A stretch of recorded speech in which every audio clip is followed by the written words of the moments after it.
সদ্য সমাপ্ত কংগ্রেস ওয়ার্কিং কমিটির বৈঠকে গুরুত্বপূর্ণ প্রস্তাব গ্রহণ করা হয়। শুক্রবার প্রদেশ কংগ্রেস ভবনে আয়োজিত সাংবাদিক সম্মেলনে এই সম্পর্কে অবগত করেন রাজ্য থেকে সর্বভারতীয় কংগ্রেসের কমিটিতে আমন্ত্রিত সদস্য তথা বিধায়ক সুদীপ রায় বর্মন। এদিন এই সম্পর্কে তিনি বলেন, মোদী সরকার জাতিগত সেন্সাসের গুরুত্বের কথা উপলব্ধি করেও তা বোঝার জন্য আগ্রহী নয়। দলিত, আদিবাসী এবং ওবিসি সম্প্রদায়ের দাবি মোদী সরকার কর্ণপাত করেন না এবং শুনতেও আগ্রহী নয়।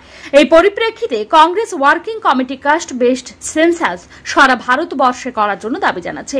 কংগ্রেস ওয়ার্কিং কমিটির বৈঠকে গুরুত্বপূর্ণ গৃহীত প্রস্তাব সম্পর্কে রাজ্যবাসীকে অবগত করিয়ে এদিন বিধায়ক সুদীপ রায় বর্মন আরো জানান, বিভিন্ন ক্ষেত্রে বর্তমানে যে সর্বোচ্চ সংরক্ষণ রয়েছে অর্থাৎ 50% বেশি করা যাবে না। সে জায়গায় এই কাস্ট বেসড সেন্সাস যদি করা যায় বা মনমোহন সিং এর সরকারের সময় যা করা হয়েছিল তার রিপোর্ট যদি প্রকাশিত হয়, তাহলে সুপ্রিম কোর্টও তাদের স্ট্রেংথ থেকে সরে আসতে বাধ্য।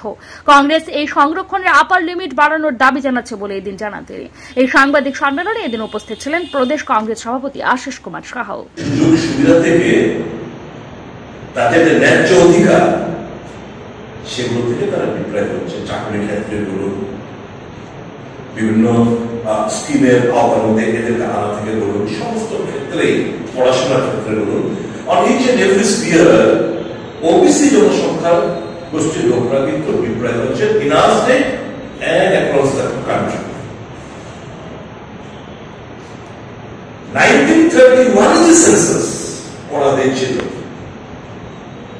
তখন 45% of the countrymen, মানে দেশের প্রায় 45% লোক ওবিসি সম্প্রদায়ভুক্ত।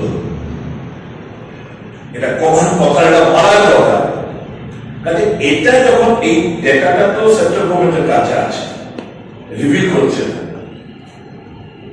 এখন লোকসভায় উমেন রিজার্ভেশন বিল পাস হয়ে যাবে। আমাদের কি ডিমান্ড হচ্ছে, এবং দেশের মধ্যে এর আগে কিংবা কোথাও যে একটা আইন আমরা পাস করতে যাচ্ছি